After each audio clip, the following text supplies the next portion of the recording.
मौजपुर नाम के एक गांव में रिंकू नाम का एक गरीब कबाड़ी वाला अपनी पत्नी रेशमा के साथ रहता था और दिन भर कूड़ा बीनकर अपना गुजारा करता था। रेशमा और रिंकू की शादी को पूरे 5 साल हो गए थे, लेकिन अभी तक उनकी कोई औलाद नहीं थी। रेशमा की तबीयत कुछ दिनों से ठीक नहीं थी, शायद वे 2 से 3 होने जा रहे थे। अरे अरे, ये क्या कर रही हो? वैसे ही तुम्हारी तबीयत ठीक नहीं है, रहने दो ये सब, मैं लेकर आता हूँ पानी। आप कितना काम करोगे? वैसे ही पूरे दिन कूड़ा बीनने में लगे रहते हो, सुबह से शाम तक बस मेहनत ही करते रहते हो, और अब मेरा काम भी तुम्हें ही करना पड़ रहा है। मुझसे नहीं देखी जाती आपकी ये हालत। हमारे आसपास इतना घना जंगल है कि मुझे बहुत डर लगता है, हमेशा डर लगा रहता है कहीं कोई जंगली जानवर आकर मुझे खा ना जाए। और पानी लेने भी इतनी दूर जाना पड़ता है, यहाँ रहने में बहुत दिक्कत होती है। आप कृपया करके किसी ठीक सी जगह रहने के लिए घर देख लो। आप दिन भर जो कूड़ा कबाड़ा बेचकर पैसे कमाते हो, उससे ठीक से खाना भी नहीं आ पाता। वो सब तो ठीक है, लेकिन जहाँ रहेंगे वहाँ किराया देना पड़ेगा, और वैसे भी यह जगह मुफ्त की ही है। किराया देने के बाद हमारे पास कुछ भी नहीं बच सकेगा। ऐसे में हम खाने के लिए कहाँ से पैसे लाएंगे? इतना कहकर रिंकू पानी लेने के लिए निकल जाता है।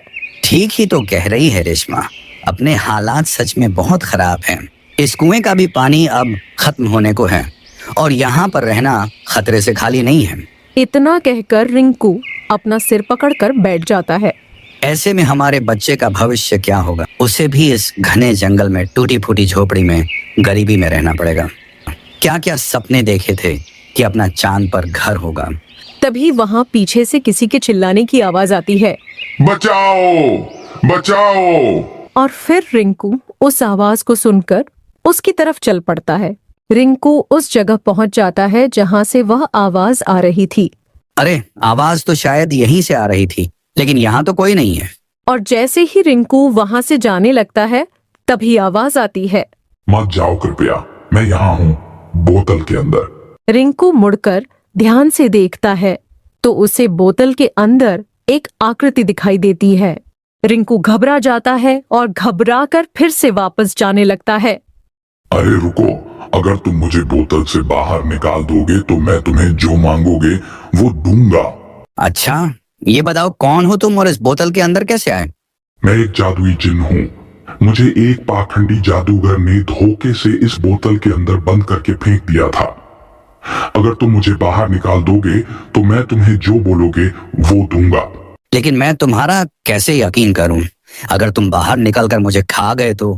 मेरा यकीन करो, मैं सच बोल रहा हूँ। मेरा यकीन करो मेरे दोस्त, मैं तुम्हारी जो भी इच्छा है वो जरूर पूरी करूंगा।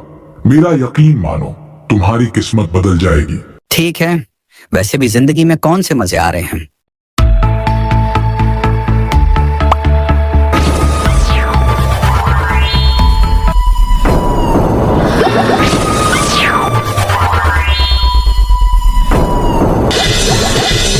हुक्म करिए मेरे मालिक, मैं आपके लिए क्या कर सकता हूँ? मैं अपनी बीवी के साथ चांद पर रहना चाहता हूँ, जहाँ पर हमारा एक आलीशान महल हो और वहाँ सभी सुख सुविधाएं उपलब्ध हों। ठीक है, ये लो फिर। जिन जिना जिन जिन जिन तारा, चंद्रमा पर डेरा हो जाए तुम्हारा।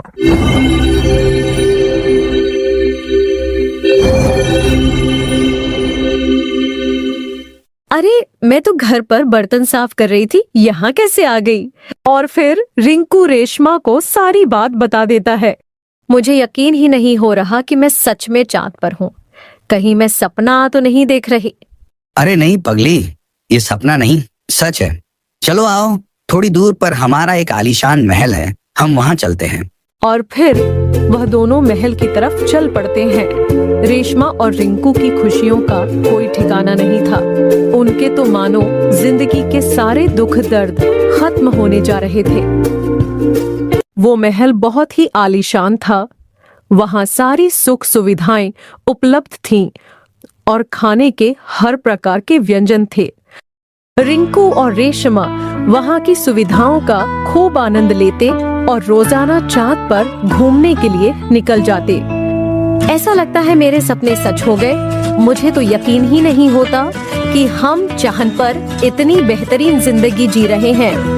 हाँ सच में, हमें बिना कुछ किए सब कुछ मिल जाता है। कुछ महीनों बाद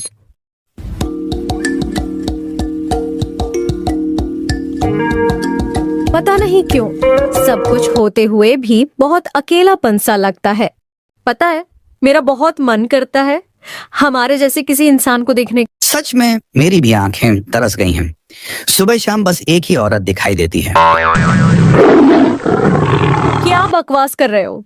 अरे मजाक कर रहा हूँ, मेरा भी बिल्कुल मन नहीं लग रहा है। यहाँ पर तो एक चूहा भी नहीं दिखाई देता। जिंदगी बहुत ही बेस्वाद और सुनसान सी हो गई है।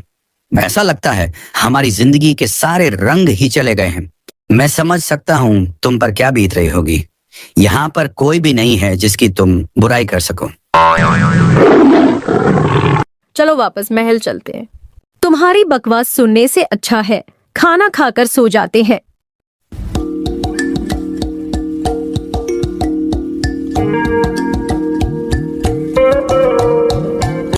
कुछ महीनों बाद, बस बहुत हुआ, मैं अब पागल हो जाऊंगी।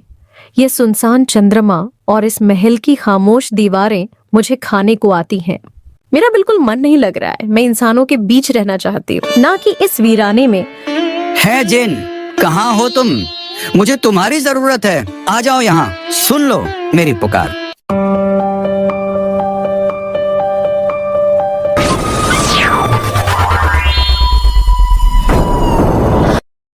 मुझे कैसे याद किया मेरे आका? हम लोग यहाँ से जाना चाहते हैं। लेकिन कहाँ? दोनों ने पृथ्वी की तरफ इशारा किया। ठीक है, जैसा आपको ठीक लगे।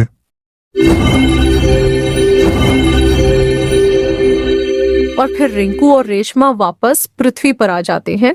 अब उन्हें पृथ्वी पर आकर बहुत अच्छा लग रहा था। और फिर पृथ्वी पर वह खूब धन और दौलत के साथ एक आलीशान महल में खुशहाल जिंदगी जीने लगे।